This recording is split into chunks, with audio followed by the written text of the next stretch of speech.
Hi, അനുദീപാണ് സംസാരിക്കുന്നത്. നമ്മൾ കഴിഞ്ഞ ദിവസം ഒരു വീഡിയോ ചെയ്തത് പാർലമെന്റിലെ ടൈപ്സ് ഓഫ് മെജോറിറ്റീസ്. നമുക്കറിയാം simple majority, effective majority, absolute majority, അങ്ങനെ കുറെ കോംപ്ലിക്കേറ്റഡ് ആയ നമുക്ക് തിരിഞ്ഞു പോകുന്ന കുറെ കോൺസെപ്റ്റുകളുണ്ട്. അപ്പൊ ആ ഒരു വീഡിയോയുടെ കണ്ടിന്യൂഷൻ ആണ് ഇന്നത്തെ വീഡിയോ. ഈ വീഡിയോയിൽ നമ്മൾ സ്പെഷ്യൽ മെജോറിറ്റി എന്നൊരു കോൺസെപ്റ്റ് ആണ് ഡിസ്കസ് ചെയ്യുന്നത്. കാര്യം പാർലമെന്റ് അവരുടെ തീരുമാനങ്ങൾ എടുക്കുന്നത് ഒരു നിയമനിർമ്മാണം ആയിക്കോട്ടെ, അല്ലെങ്കിൽ പ്രമേയങ്ങൾ പാസേജ് ഓഫ് റെസല്യൂഷൻസ്, ഇതെല്ലാം പാർലമെന്റ് ചെയ്യുന്നത് പാർലമെന്റ് അംഗങ്ങൾക്കിടയിലുള്ള അഭിപ്രായത്തിന്റെ ബേസിസിലാണ്. ആ അഭിപ്രായം എങ്ങനെ അറിയാൻ പറ്റും? വോട്ടിടും. അപ്പം വോട്ടിടുമ്പോൾ ഓരോ ടൈപ്പ് കാര്യങ്ങൾക്കും ഓരോ ടൈപ്പ് ഓഫ് മെജോറിറ്റീസ് ആണ് നമ്മൾ ഉപയോഗിക്കുന്നത്, അല്ലെ? അപ്പോ പാർട്ട് 1 കണ്ടിട്ടില്ലാത്ത ആൾക്കാർ എന്ത് ചെയ്യുക? പാർട്ട് 1 വീഡിയോ കാണുക. ഇതാണ് ആ വീഡിയോ.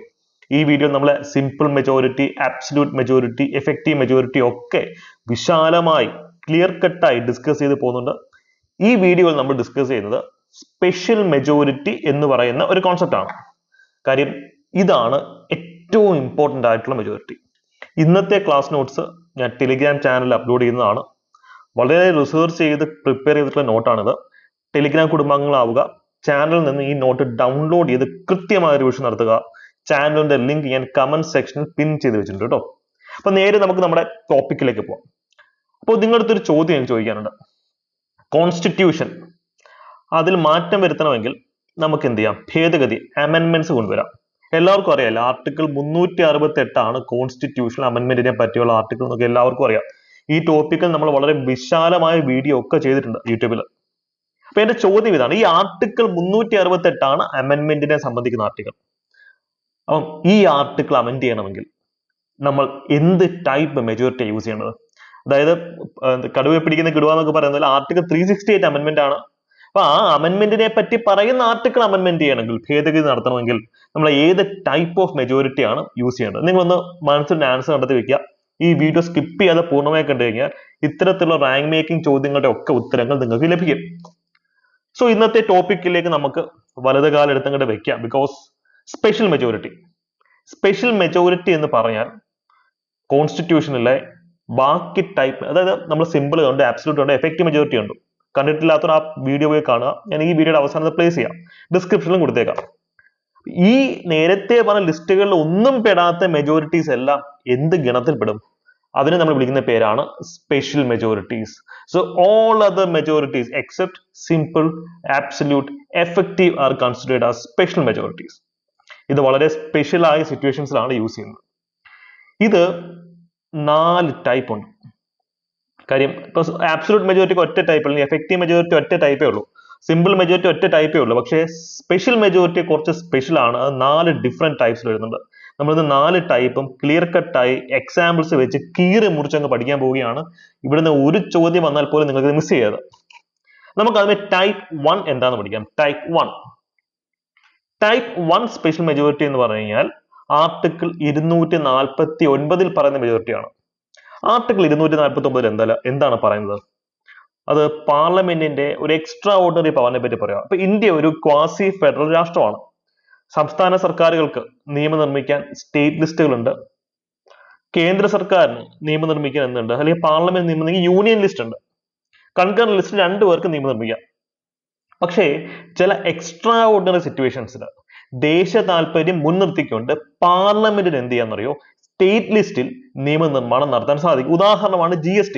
ഇപ്പൊ ഗുഡ്സ് ആൻഡ് സർവീസ് ടാക്സ് എന്നൊക്കെ പറയുന്നത് ജനറലി സ്പീക്കിംഗ് അത് സ്റ്റേറ്റ് ലിസ്റ്റിൽ വരുന്ന സംഭവമാണ്, അല്ലെ? ഗുഡ്സ് ടാക്സ് ഒക്കെ സ്റ്റേറ്റ് ലിസ്റ്റിലുള്ളതാണ്. പക്ഷെ അതിൽ നിയമം നിർമ്മിച്ചത് ആരാ? പാർലമെന്റ് ആണ്.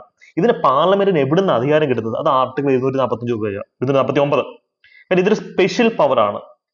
അപൂർവമായി അല്ലെങ്കിൽ ദേശ താല്പര്യത്തിനെ മുൻനിർത്തിക്കൊണ്ട് പാർലമെന്റിന് ഈ ഒരു ആർട്ടിക്കിൾ ഉപയോഗിച്ച് സംസ്ഥാന ലിസ്റ്റിൽ, സ്റ്റേറ്റ് ലിസ്റ്റിൽ നിയമം നിർമ്മിക്കാൻ സാധിക്കും. ഈ ഒരു പ്രോസസ്സിന് എങ്ങനെയാണെന്ന് വെച്ച് കഴിഞ്ഞാൽ രാജ്യസഭയിലാണ് ഇത് തുടക്കമിടുന്നത്. രാജ്യസഭ ഒരു സ്പെഷ്യൽ മെജോറിറ്റിയിൽ റെസൊല്യൂഷൻ പാസ്സാക്കണം. GSTയുടെ കേസ് സംഭവിച്ചതാ. ഇത് ദേശ താല്പര്യം മുൻനിർത്തിക്കൊണ്ട് സ്റ്റേറ്റ് ലിസ്റ്റിൽ നമുക്ക് നിയമം നിർമ്മിക്കേണ്ടതായിട്ടുണ്ടെന്ന് പറഞ്ഞിട്ടുണ്ട്. ആ ഒരു പർട്ടിക്കുലർ ടോപ്പിക്കിൽ രാജ്യസഭ സ്പെഷ്യൽ മെജോറിറ്റിയിൽ എന്ത് ചെയ്യണം എന്നറിയോ? റെസൊല്യൂഷൻ പാസ്സാക്കണം. ഇതാണ് പിന്നെ നിയമമായിട്ട് മാറുന്നത്. ഈ മെജോറിറ്റി എന്ന് പറയുന്നത് 2/3 മെമ്പേഴ്സ് പ്രസന്റ് ആൻഡ് വോട്ടിംഗ് എന്നുള്ളതാണ്.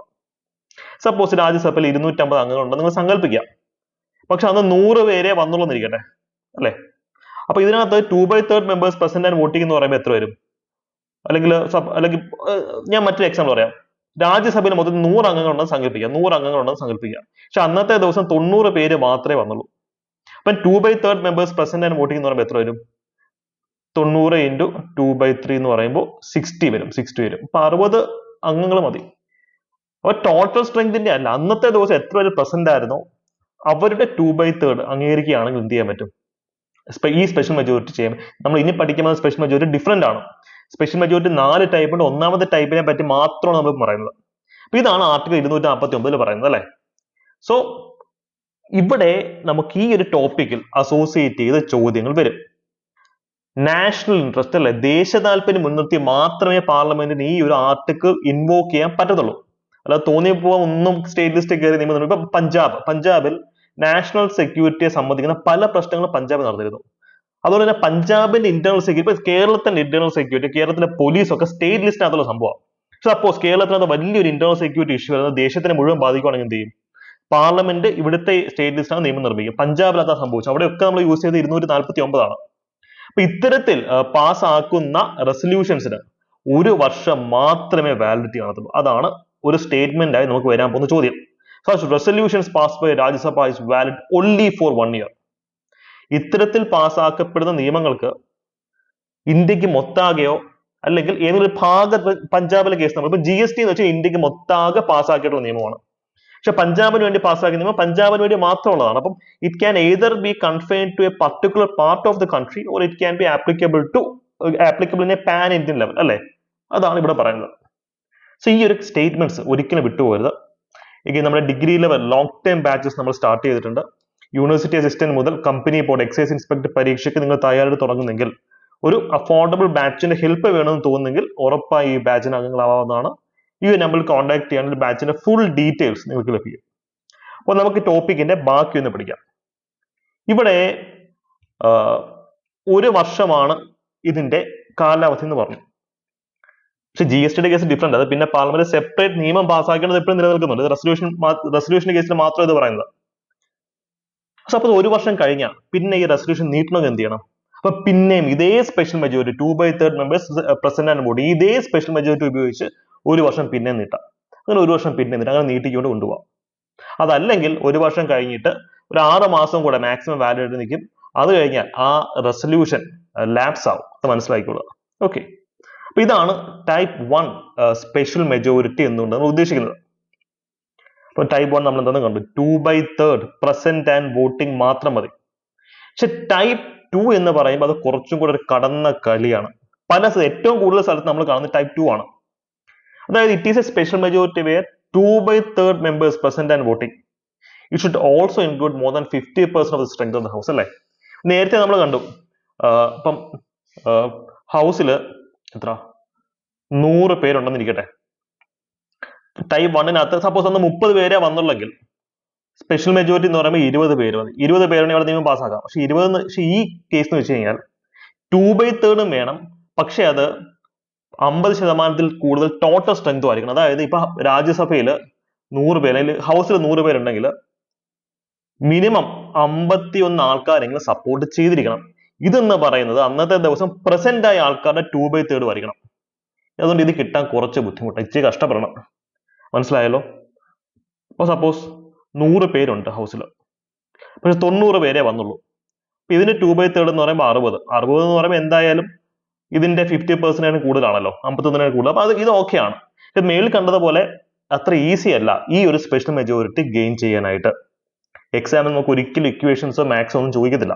നിങ്ങൾക്ക് മനസ്സിലാവാൻ വേണ്ടി ജസ്റ്റ് ഒന്ന് പറഞ്ഞു തന്നേ ഉള്ളൂ. ഏറ്റവും കൂടുതൽ സ്ഥലത്ത് നമ്മൾ ഉപയോഗിക്കുന്ന ഈ ടൈപ്പ് 2 സ്പെഷ്യൽ മെജോറിറ്റി ആണ്.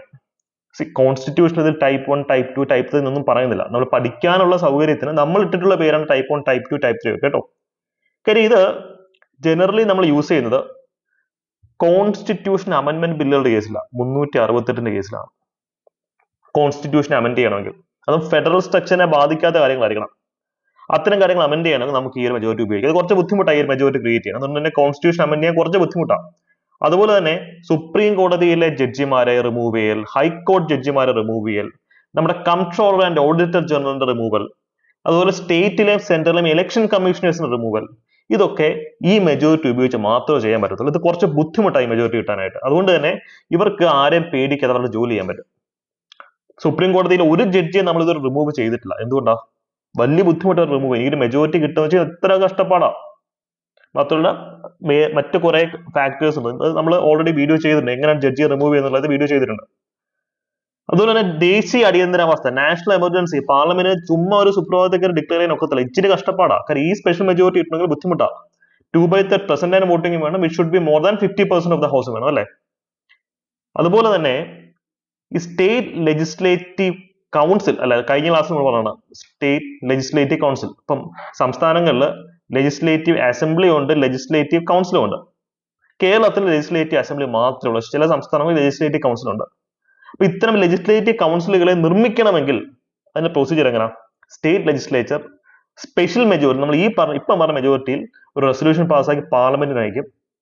പാർലമെന്റ് അത് സിമ്പിൾ മെജോറിറ്റിയിൽ പാസ്സാക്കും. നമ്മൾ കഴിഞ്ഞ ക്ലാസ്സിൽ കണ്ടതാണ്. അപ്പോൾ സ്റ്റേറ്റുകളെ സംബന്ധിച്ച് ഈ ഒരു റെസൊല്യൂഷൻ ക്രിയേറ്റ് ചെയ്യണമെങ്കിൽ സ്പെഷ്യൽ മെജോറിറ്റി വേണം. പക്ഷെ പാർലമെന്റിന് സിമ്പിൾ മെജോറിറ്റിയിൽ അതിനെ അംഗീകരിക്കാം അല്ലെങ്കിൽ റിജക്ട് ചെയ്യാം. നമ്മൾ കഴിഞ്ഞ ക്ലാസ് കണ്ടിട്ടില്ലാത്തത് കാണുക. അതിന്റെ കണ്ടിന്യൂഷൻ ആണ് ഇന്നത്തെ ക്ലാസ്. നമ്മൾ കണക്ട് ചെയ്ത് പഠിക്കണം. ഇത് സ്റ്റാൻഡ് അലോൺ ആയിട്ട് പഠിക്കാൻ നിൽക്കില്ല. നമ്മൾ ടോപ്പിക്ക് പഠിക്കുമ്പോൾ മുൻപ് പഠിച്ച ടോപ്പിക്സുമായിട്ടുള്ള കണക്ഷൻസ് എസ്റ്റാബ്ലിഷ് ചെയ്ത് പഠിച്ചാൽ നമ്മുടെ തലച്ചോറിൽ കറക്റ്റ് ന്യൂറൽ നെറ്റ്വർക്ക്സ് സെറ്റ് ആവും. ഇത് ഒരിക്കലും മറക്കാത്ത രീതി നമ്മുടെ മനസ്സിൽ പതിയും. അതിന് ഉദാഹരണമാണ് ഇത്. നമ്മൾ കഴിഞ്ഞ ക്ലാസ്സിൽ കണ്ടതാ നാഷണൽ എമർജൻസി, ദേശീയ അടിയന്തരാവസ്ഥ. അത് ഭയങ്കര മോശപ്പെട്ട അവസ്ഥയാണ്. അതുകൊണ്ട് തന്നെ അത് വിത്ഡ്രോ ചെയ്യാൻ, പിൻവലിക്കാൻ എളുപ്പമാണ്. ലോക്സഭയ്ക്ക് സിമ്പിൾ മെജോറിറ്റിയിൽ പെട്ടെന്ന് അതിനെ പിൻവലിക്കാൻ പറ്റും. പിന്നെ മോശപ്പെട്ട ഒരു അവസ്ഥയാണല്ലോ. അപ്പൊ നമുക്ക് ക്യാൻസൽ ചെയ്യണമെങ്കിൽ, പിൻവലിക്കണമെങ്കിൽ അത് കുറച്ച് ലളിതമാക്കണം അല്ലെ. അതൊരു അപകടകരമായ അവസ്ഥയാണ്. അതുകൊണ്ട് തന്നെ പെട്ടെന്ന് നമുക്ക് എന്ത് ചെയ്യാൻ പറ്റും? റിവോക്ക് ചെയ്യാൻ പറ്റും. സിമ്പിൾ മെജോറിറ്റി മതി. പക്ഷെ ഇതേ നാഷണൽ എമർജൻസി ഇമ്പോസ് ചെയ്യണമെങ്കിൽ, ഡിക്ലെയർ ചെയ്യണമെങ്കിൽ നമ്മൾ ഇപ്പം ഡിസ്കസ് ചെയ്ത സ്പെഷ്യൽ മെജോറിറ്റി വേണം. ഇപ്പൊ അതിന്റെ ഒരു ഗെയിം മനസ്സിലായോ? കാരണം ജനങ്ങളുടെ അവകാശത്തെ ഹനിക്കുന്നതാണ് ദേശീയ അടിയന്തരാവസ്ഥ. അതുകൊണ്ട് തന്നെ അത് ഇമ്പോസ് ചെയ്യാനുള്ള പ്രൊസീജിയേഴ്സ് ഇച്ചിരി കടുപ്പമാണ്. പക്ഷെ അതിനെ റിവോക്ക് ചെയ്യണം, എടുത്ത് കളയണമെങ്കിൽ എളുപ്പമാണ്. കാര്യം നമുക്ക് ആൾക്കാരുടെ വ്യക്തി സ്വാതന്ത്ര്യമാണല്ലോ വലുത്. അപ്പൊ അതുകൊണ്ടാണ് ടൈപ്പ് 2-നെ ഇപ്പൊ നമുക്ക് ഇത്രയും ഡീറ്റെയിൽഡ് സംസാരിക്കേണ്ടത്. ടൈപ്പ് 2 ക്ലിയർ ആയെന്ന് വിചാരിക്കുന്നു. ടൈപ്പ് 3 വളരെ എളുപ്പമാണ്. Type 2 plus more than 50% of the 50% of ratification of States, അതാണ് ഉദ്ദേശിക്കുന്നത്. നമ്മൾ നേരത്തെ കണ്ടു കോൺസ്റ്റിറ്റ്യൂഷണൽ അമെന്റ്മെന്റ് ബില്ലുകൾ പാസ്സാക്കാൻ പാർലമെന്റ് സ്പെഷ്യൽ മെജോറിറ്റി, തൊട്ട് മുമ്പ് കണ്ട സ്പെഷ്യൽ മെജോറിറ്റി യൂസ് ചെയ്യേണ്ടത്. പക്ഷെ അതേ ബില്ലുകൾ, അതേ കോൺസ്റ്റിറ്റ്യൂഷണൽ അമെന്റ്മെന്റ് ഫെഡറൽ സ്ട്രക്ചറിനെ ബാധിക്കുന്ന കാര്യമാണെങ്കിൽ, ഉദാഹരണം GSTയുടെ കേസ് നമുക്ക് പിന്നെ എടുക്കാം. GST എന്ന് വെച്ചാൽ സംസ്ഥാനങ്ങളുടെ ഇൻട്രസ്റ്റ് അല്ലെ, സ്റ്റേറ്റുകളുടെ ഇൻട്രസ്റ്റ്, സ്റ്റേറ്റിന്റെ ടാക്സേഷൻ ആണ് പറയുന്നത്. സ്റ്റേറ്റുകളുടെ ഇൻട്രസ്റ്റിനെ ബാധിക്കുന്ന ഒരു കാര്യമാണെങ്കിൽ അത് അമെന്റ് ചെയ്യാൻ 50% സ്റ്റേറ്റുകൾ റാറ്റിഫൈ ചെയ്യണം. നമ്മൾ നേരത്തെ കണ്ട ഇതിന്റെ കൂടെ അതായത് 2/3 of members present and voting plus 50% state plus 50% of the strength of the house plus 50% of the state. ഇതും കുറച്ച് ബുദ്ധിമുട്ടാണ്. നമ്മൾ നേരത്തെ ഉണ്ട് NJAC, നാഷണൽ ജുഡീഷ്യൽ അപ്പോയിന്റ്മെന്റ് കമ്മീഷനും ഗുഡ്സ് ആൻഡ് സർവീസ് ടാക്സും ഈ രീതിയിൽ പാസ്സാക്കിയ നിയമങ്ങളാണ്. അപ്പോൾ ഇത് കുറച്ച് ബുദ്ധിമുട്ടാണ്. ഇത് നല്ല ബുദ്ധിമുട്ടാണ് ഇത് റെഡിയാക്കണമെന്നുണ്ടെങ്കിൽ. GST അത്യാവശ്യം കഷ്ടപ്പെട്ടാൽ പാസ്സാക്കി, നമ്മൾ കണ്ടിരുന്നു. പാർലമെന്റിൽ 2/3 മെജോറിറ്റി പ്രസന്റ് ആൻഡ് വോട്ടിംഗ് വേണം. അതിന്റെ കൂടെ ആ മെജോറിറ്റി എന്ന് പറയുന്നത് more than 50% of the strength of the house ആയിരിക്കണം. അതിന്റെ കൂടെ മിനിമം 50% സംസ്ഥാനങ്ങളും എന്ത് ചെയ്യണം? ഇത് റാറ്റിഫൈ ചെയ്യണം. പക്ഷെ സംസ്ഥാനങ്ങൾ റാറ്റിഫൈ ചെയ്യുമ്പോൾ സംസ്ഥാനങ്ങൾക്ക് സിമ്പിൾ മെജോറിറ്റി മതി. അത് നമ്മൾ കഴിഞ്ഞ ക്ലാസ്സിൽ കണ്ടിരുന്നു. കണക്ട് ചെയ്ത് പഠിക്കണേ. സംസ്ഥാനങ്ങൾ സിമ്പിൾ മെജോറിറ്റി യൂസ് ചെയ്ത് നിയമസഭയിൽ പാസ്സാക്കി വിട്ടാൽ മതി. ഇതാണ് ഞാൻ ഇന്ന് വീഡിയോ സ്റ്റാർട്ട് ചെയ്ത് നിങ്ങൾക്ക് ചോദിച്ചു ചോദ്യം. ആർട്ടിക്കിൾ 368 അമെന്റ് ചെയ്യണമെങ്കിൽ ഏത് മെജോറിറ്റി യൂസ് ചെയ്യണം? അത് സെയിം മെജോറിറ്റിയാണ്. ഈ പറഞ്ഞതുപോലെ more than 50% ratification of the സ്റ്റേറ്റ്സും വേണം. അതുകൊണ്ട് ഇച്ചിരി കടുപ്പം ഇത് അമെന്റ് ചെയ്യാനായിട്ട്. ആർട്ടിക്കിൾ 368 അമെന്റ് ചെയ്യണമെങ്കിൽ ടൈപ്പ് 3 മെജോറിറ്റിയാണ് യൂസ് ചെയ്യുന്നത്. നല്ല ബുദ്ധിമുട്ടാണ്. അപ്പോൾ നമ്മൾ നമ്മുടെ ടോപ്പിക്കിന്റെ ലാസ്റ്റ് പോർഷനിലേക്ക് കടക്കുകയാണ്.